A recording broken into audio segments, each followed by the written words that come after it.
Hello, legacy-minded men. Welcome to session 2. In the first session that I began talking to you about being dropped as a boy and silenced as a man, we find that there's a little boy who's 5 years old. His name is Mephibosheth. He starts out life in a palace. How cool is that, right? Warriors and swords and cool toys and, rocket launchers and anything else you can imagine. I mean, think of the airsoft battle you could have in a palace, right? So here's a little boy. He's naive, he's innocent, he's growing up in a palace. His father is a warrior, his grandfather is the king. An event happens in his life. He reaches out to the person that he trusts the most, and she drops him. And she didn't mean to. It's not something she planned to do. She didn't wake up that morning, I don't think, and say, by the way, I think I'll ruin someone's life today. Or by the way, I think I will drop the person that I take care of because I really don't want him to be the next king, and I'm not going to let that happen. So I'm just going to drop him. No, that didn't happen. But as bad news comes, this life-altering event happens. And we've all gone through it. I don't want to be super serious, except for in a few minutes I will, but we've all done things that are just kind of crazy and stupid, and we've all been through stuff. I mean, I remember being 8 years old, and like I said, I grew up on session 1 in a Christian home. We went to church 3 times a week. My dad had a little bit of a temper. Let's just say it like that. And what's interesting is that the Bible says in Romans chapter 2, verse 1, that you are inexcusable, O man, wherein you judge, because when you judge another, you condemn yourselves to do the same things. And from a psychology perspective, basically, if I have a bitter root judgment or I make a judgment against my own father for his temper, I just attach that to my personality, so I grow up doing the same stupid things that I saw my father do. That's another lesson. So here we are, little boy, trauma, right? And I was going to go to a funny story for a second. So I'm 8 years old. We used to go from Virginia to Florida every Christmas to see family. So I'm 8. My dad comes home from work, and he says to me, hey, Vincent, go get my slippers out of my closet. Okay, I'd done that millions of times, right? So I open the closet to get my dad's slippers, and guess what I see? All of the Christmas presents are right there in the closet, unwrapped. Of course I'm looking at the Christmas presents. What 8-year-old wouldn't? My father says to me, he kind of yells, Vincent, are you looking at those presents? Well, back then, at 8 years old, I knew I had a choice to make. I could say no, which means he wouldn't get upset and Christmas would be fine and we would go to Florida, or I could say yes, I am looking at them, which would make my father's anger peak up a little bit, and Christmas would have probably been canceled. Florida was nice that year. And yes, I didn't tell the truth because of the fear of what happened in my home. Kind of like lameness when you get dropped. Life events that create behavior throughout life. So let's go back to Mephibosheth. He goes from a palace. She grabs him up. He's now lame. His legs are broken. It's a life-altering event, and they end up in a city or outside the city of David or Jerusalem, because later he comes back, but they end up in a city called Lodebar. Now, Lodebar at one time was rich in pasture, and now it has become a ghetto. It also means a place of silence. So imagine yourself 5 years old. You have gone from being in a palace, your legs are broken, and now you're living in a ghetto. Whole different set of street rules, whole different set of life rules from a palace to a ghetto. Then on top of that, Lodebar, actually the meaning of the city means not even having a voice or a place of silence. So take it out of the literal context for a second and let's put it into our context. We all growing up, when we are little boys, we grow up, we're naive, we're innocent, and we trust. What we want more than anything in life is to have the approval of our Father. We want him to say, I'm proud of you. We want him to say, good job. Look at what you've done. You want to see him at your baseball games. You want that affirmation from dad. But sometimes our dads are dysfunctional. Sometimes they don't do those things that we need. Sometimes things happen. I'm not going to go into some of the details, but there were some events in my house growing up that were pretty serious and pretty tough. And I can sit here today and tell you that those events impacted my life early on. It was a lameness that I had in my own life.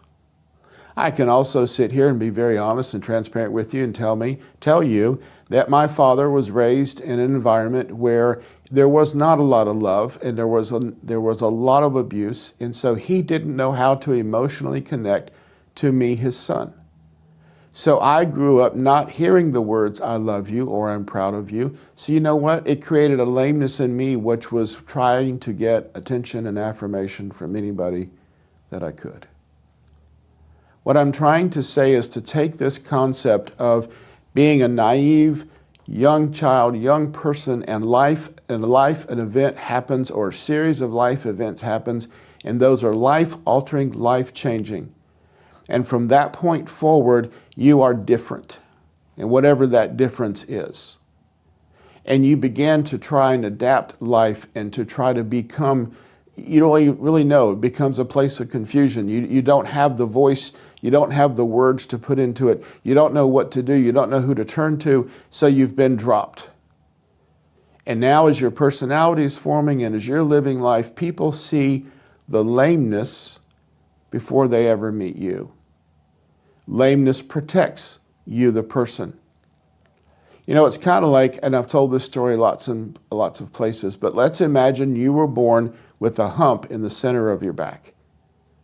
And it's a noticeable hump. I mean, it's like 6 inches wide and it's about 4 inches high, basically Hunchback of Notre Dame, but you have a hump in the middle of your back. When you first realize that as a kid, everybody's going to make fun of your hump. You're going to feel bad. Your self-esteem is going to be low. You're not going to like the ridicule. You're going to be bullied. All kinds of things are going to happen because you're different. You have a hump. It wasn't your choice, but you have it. So then you grow up and eventually you get okay with your hump. It becomes a part of who you are. You don't worry about it. You don't even think about it anymore. It's just part of you. You've learned to adapt. You've adjusted to it, and everything's great, and you know you're different, so you celebrate the difference, and you don't care what people do, and you don't let them bully you anymore, so you've gotten used to the hump. And then as an adult, somebody comes along and says, hey, by the way, do you know you have a hump? Yep, sure do. I've had it since I was 4 years old. Okay. By the way, I can do hump surgery. I can take that off of you. Oh, no, I don't want you to do that. Well, wait a minute, you don't have to live with that hump. No, I want it, I like it, it's fine, I'm going to protect it. The thing that you hated now becomes the thing that protects you and that you protect because it's become comfortable. And you protect someone from taking it from you. So here I am talking about going from the naive, innocent child, or maybe it was in the teenage years or whenever it was, and transitioning from that point to something that happened in your life. The first time I ever did this teaching at a family conference, it was amazing to me what the Lord did, but there was a particular person in the congregation, and there's some exercises I used to do in a conference setting. So we did those exercises, and the person came up to me later and said, you know, I thought the exercises you were having us do, that was the dumbest thing in the world. And you were talking about being dropped and lameness and all that kind of stuff, and I just didn't get it. And then the things you had us write, I thought it was the dumbest thing in the world until the Lord showed me a scene of when I was 12 years old. He said, I remember being 12, and that day the recruiters came from all the different armed services and some of the companies, and us as sixth graders, we went around and met people, and I met the Air Force pilot guy. And he told me how great it was to fly those supersonic jets and what you could do and all the cool stuff. And I knew at that moment I wanted to be a jet pilot. I had to be. So I took the brochure, and I took that brochure home, and when my dad got home, I looked at him and said, Dad, guess what? Guess what? I want to be a fighter pilot. And I handed him the brochure. And my father looked down at the brochure, and he looked at me, and he dropped the brochure, and he said, You're not smart enough to be a pilot. He said, Vince, when I was doing the exercise and listening to you teach about lameness, that scene came before my mind. But what also came before my mind was how now as a leader, I don't go after leadership things that may be risky. I've never wanted to pastor a church that was a large church. Everything I've done in my life since I was 12 has been filtered through my dad's words that said, You're not smart enough to be a pilot. So I'm just wanting you to see your lameness, to be able to define it a little bit, to think about when you were dropped. When has there been a place in your life where you couldn't talk about what was really going on? What are the things in your life that you actually try to protect? You don't want anybody else to see.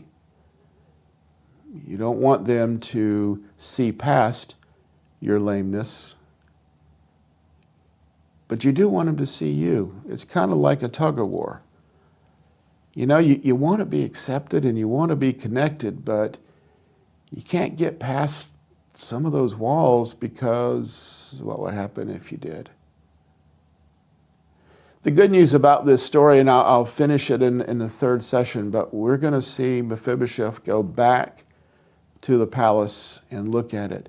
But one of the interesting things about this story, when the king sends his agent, if you will, and when Mephibosheth sees the king, there's an interesting statement that he makes. He says to King David, Why would the king want someone like a dog like me? Another thing that lameness does, it pretty much destroys your self-esteem. Here's a guy that had broken legs since he was 5. He was probably small in stature. He didn't fit in with everybody else. He didn't look like everybody else. He couldn't do what everybody else did. He couldn't run. He couldn't play sports. He couldn't do anything that gives people identity. And he says, What do you want with me? I'm just a dog laying on the floor. Whether we want to admit it or not, when we were dropped, or series of drops, or whatever it's been, there's a part of us that says, Why would you want me? I'm just a dog. Why would you care about me? Why would you whatever? If I'm going to be totally honest for just a minute, which I am going to be, but I went to high school, and I was bored in high school, and I didn't really care about my grades. I did okay. Went to college, got a bachelor's degree in pastoral ministries, and I did okay in college, but I really didn't push myself, and I really wasn't motivated to be excellent in college, but I did okay. And then I got my master's degree, and that was pretty fun to get a graduate degree. And I've had a pretty long career, but I can honestly sit here and tell you that during most of that time, I never thought I was smart. Not at all. I even went back and got a doctorate degree in education, and to me it's kind of ironic that I have a doctorate of education, yet I hated high school, so anybody can make it. But even when I was getting that doctorate degree, I saw people that were really smart, but I didn't think I was smart. Until one day the Lord spoke to my heart and he said, I made you smart. Now, I wish my father had said that to me, sure, but it wasn't in his toolbox. He didn't know how to do that, and that's okay. My dad and I have a great relationship, and the Lord has changed his heart, and that's a whole other story. What I'm saying to you is it's okay to take an inward look at your lameness, look at when you were dropped, look at the silent voice that you've not had about this, and be able to find somebody you can pull the mask off, I guess. Find somebody that's going to bring you back to the palace.